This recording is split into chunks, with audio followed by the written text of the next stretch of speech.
I'm Richard Lewis reporting for Kadek.org, and I am here with a veteran of the Counter-Strike source, one of the greatest players to ever have played the game, and a guy who I've known for a long time, but he doesn't do a lot of video interviews, so I'm really honoured to have with me PHP from 3D Max. Let's start talking about yourself. You kind of quit for a bit and then came back to Counter-Strike. What's been going on in your life? I mean, why have you come back to the game? Well, I went to university and I started studying computer science, which is pretty time demanding. And I also work in a software company as a software developer, so I didn't really have time to play, but now it's my final year in computer science and I pretty much finished all the important courses, so it's much easier now and I had some time, so I thought it would be get back to my hobby. It would be nice. Did you miss Counter-Strike while you were away from it? Because I know you kind of tried to come back a little bit with Epsilon, and we know that was pretty terrible and for everyone involved, and then you went away again and then you came back. I mean, was it something you felt you had to come back to, like you really had to get back to playing Counter-Strike? No, it's something that I wanted to come back, and I always wanted to play. I miss the action, the adrenaline and all that. It's just I hadn't had any time to do so. Let's talk about how you've been playing. Your first competition back in CSGO, I think it's fair to say you were a little bit rusty. You weren't the all-conquering PHP that we knew from CSS, where you would kill 3 people, you know, and pretty much win the round single-handedly for everybody. Has it been hard adapting to the new game? Yeah. I think it's fair to say it's been pretty hard, and I haven't been a very good player. I've been probably the average in my team. And it's I've been a little bit rusty, and I liked Source more, but the more I play Counter-Strike Go, the more I like it. But it's harder, and the competition is much bigger. So it's even that it's not like I'm worse or something. I am, but also that there are more skill opponents. Yeah. Well, sorry, go on. Yeah, so like I seem to be more average because the others are better, obviously. So. Well, I don't think you've been average this tournament. I think you looked really good. What I was going to ask you was, have you been putting in, like, you know, any extra special practice for this event? Because I think you played sick. You've been one of the best players in the team, probably. Well, I had my good matches, but I also had bad games. I'm still very inconsistent, which is weird because I was used that in Source I was always the consistent one. I wasn't always top scoring, but I knew that there were situations I can always win and stuff like that. So I don't feel comfortable in this position, like inconsistent. What's it been like rejoining your old friend Guardian? You know, in a team, because you played with the same players pretty much throughout all of your career at the very top, and you know, with maybe 1 or 2 changes, obviously with Bazzi in there and WT, who you kind of switched out and stuff. But you know, you're now playing with some new guys in a new game, but you've still got Guardian there to look after you. Was he a big factor in coming back to the game? Yeah, Guardian was definitely a big factor because I know he can play against world's best players. He's probably the best player in Czechoslovakia right now. So, I mean, if there was any player I would play with, it would be him, or obviously my other teammates. But like, I wouldn't play with any other Czech team because of the skill level and all that. So yeah, Guardian was a big factor. How did he persuade you to come back? I mean, because he was telling me on Steam for like ages, I'm going to get Marek back, he's going to come back, he's going to come back, I'm going to get him. And I wasn't sure you would because, you know, it felt like you'd been out for such a long time. So how did he persuade you? Well, he started writing me like that he has some internal problems, and that was before Prague. And he was like, come to Prague with us, but I was like, no, there's no way I'm going to be able to reach any level at that event. And so they went there, and I was like that they will get destroyed there because I never believed that 1.6 players and that they can play anything against better teams, but they played well. Yeah. And so I was like that, yeah, they might be good, so it probably isn't a bad idea to join them.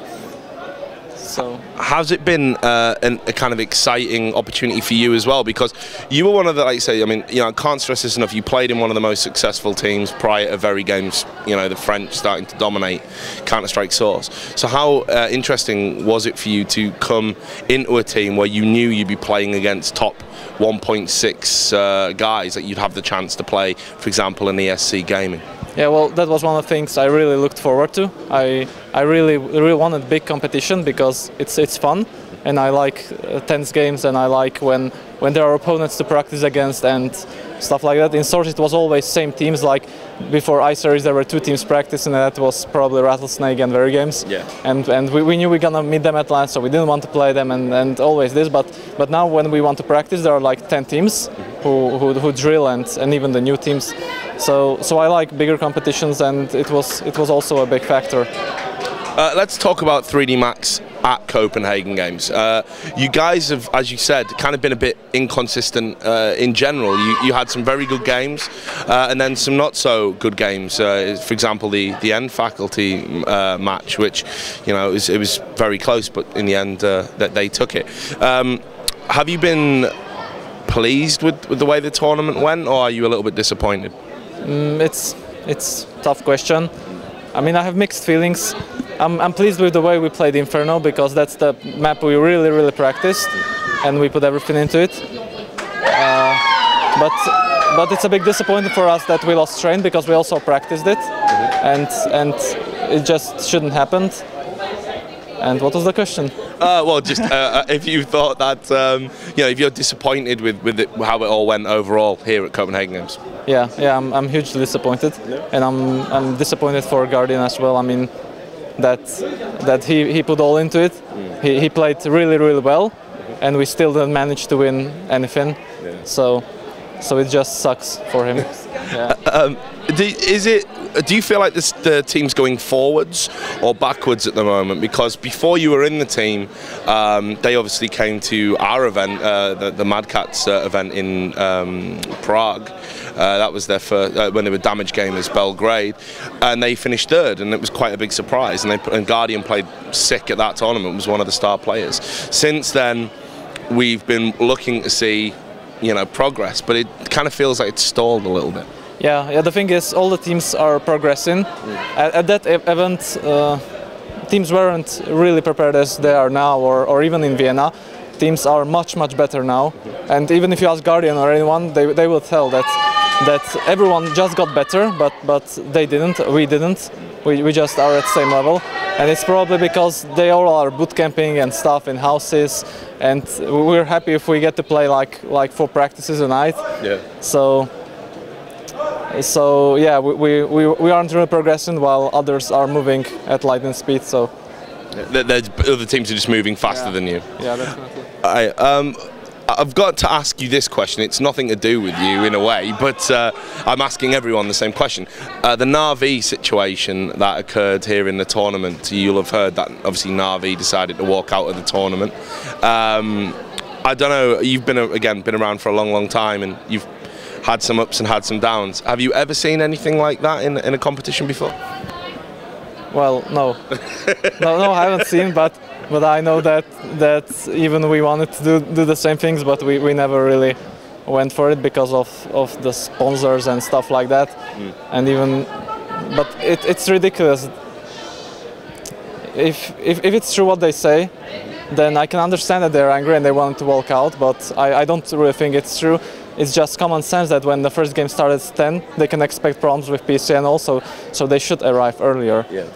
But on the other hand, I don't know. They say they came at 10, so.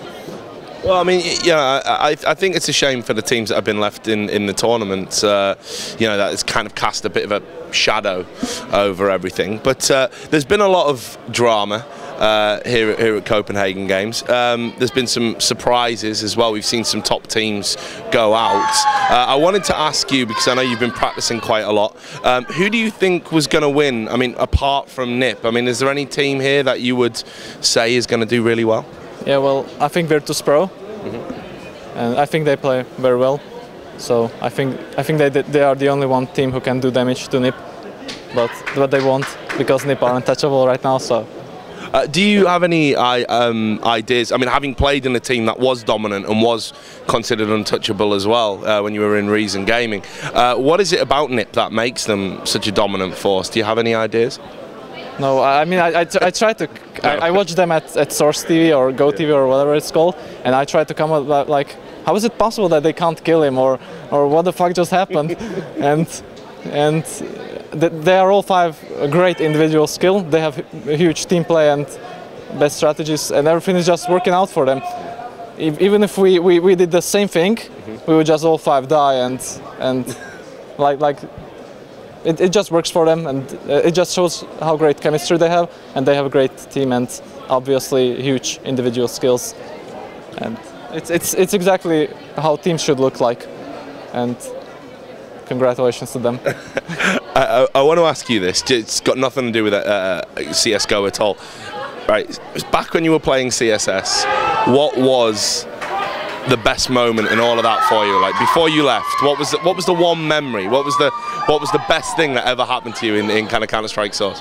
Well, that's easy one. There were two biggest moments in my career. First one was our first big event, LAN 79, where we came and we didn't expect to win anything, and we won it against Regnum and those guys.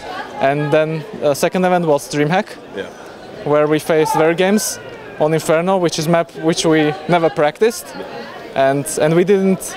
It was like what the hell just happened? We're gonna play Inferno, and we somehow managed to win it, and it was the best moment in my career. Guardian would probably answer same, and from then the motivation just went downwards. So that was basically what killed Reason Gaming. Yeah, that's what killed Reason Gaming. Winning. Yeah. Winning DreamHack. You always had, as well, a kind of, not a rivalry with the French, but you always made these great comments. Like, I remember you saying crouch bugging like wild French. That was amazing. You know, there was the whole thing at LAN 79 with the French shoutcasters, you know, calling positions and that kind of thing. But I know you hugely respect Furry Games as well. Have you kind of had time to ever like talk to some of the players back, you know, from those days in Very Games and kind of laugh about some of the stuff that happened? Do you mean if we talk now or back then? Now, not yeah, now. I mean, if we meet, we say hi and go to hell. No, I'm kidding. We speak sometimes, like if we meet. There's no bad rivalry between us. I mean, I hugely respect them in Counter-Strike Source, and I do so in CS:GO, and I think they deserve. Like they are probably top 5 team or top 3 even, and they deserve it. They put huge effort into it, and I wish them best. And I forgot what point I was trying to make, so we'll style it out. We'll pretend that you had a good one. I want to just kind of get to your final thoughts, just about, you know, what you guys are going to be doing. 3D Max, I think it's great to see a team from that kind of region geographically coming and competing at big tournaments like this. So what does the future hold for your team? Well, I don't know. Someone's got to know. Are you going to be at more events in future? Or is it a fingers crossed thing, or do you have definite plans? Well, let's just put it this way, that our last 2 events, including this one, were huge fails, and it just doesn't work like this.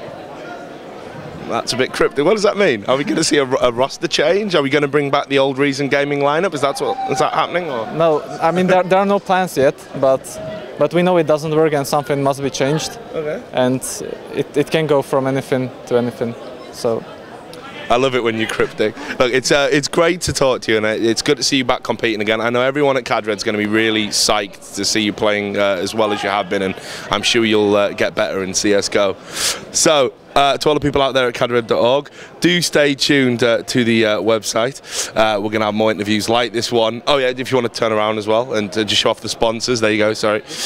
Yeah. And we are going to have more interviews like this one from here at Copenhagen Games 2013.